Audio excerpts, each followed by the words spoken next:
नमस्ते।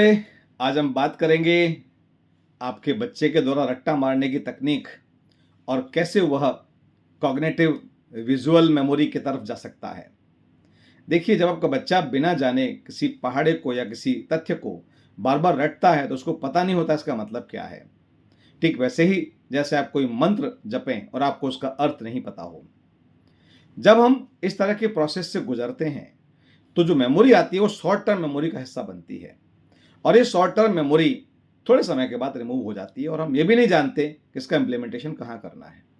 लेकिन जब हम विजुअल्स के साथ में चीज़ों को देखते हैं, हम शब्दों के मीनिंग को समझते हैं, तब हम उस याद किए हुए चीज़ों को अर्थ भी जानते हैं और जीवन में उसका उपयोग भी जानते हैं और तब ये मेमोरी बन जाती है हमारे लिए कॉग्निटिव मसल प्रोसीजरल मेमोरी।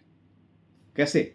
जैसे विराट कोहली और सचिन आधे सेकंड से भी कम टाइम में 150 की स्पीड से आती बॉल को समझ जाते हैं और मारते हैं, क्योंकि वो प्रैक्टिस के द्वारा बॉलर के एक्शन और उसके पोजीशन को देखकर ही जान जाते हैं कि बॉल कहाँ आएगी, कैसे आएगी और उन्हें कितना जोर से हिट करना है, कितना धीमा टैप करना है, उनको पता होता है।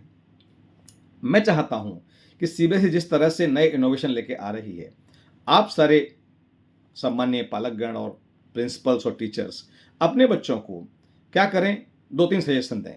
पहला, जो पाठ पढ़ते हैं, चीज़ें पढ़ते हैं, उसको विजुअलाइज करें। दूसरा, एक दिन याद किया, फिर थर्ड डे, फिफ्थ और सेवन्थ डे करें।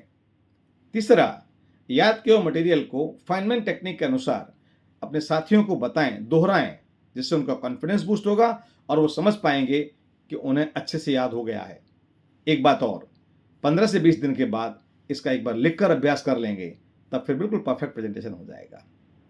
आज के लिए इतना ही काफ़ी है। नमस्कार। अगर आपको वीडियो पसंद आया हो तो लाइक करें, शेयर करें। Thank you.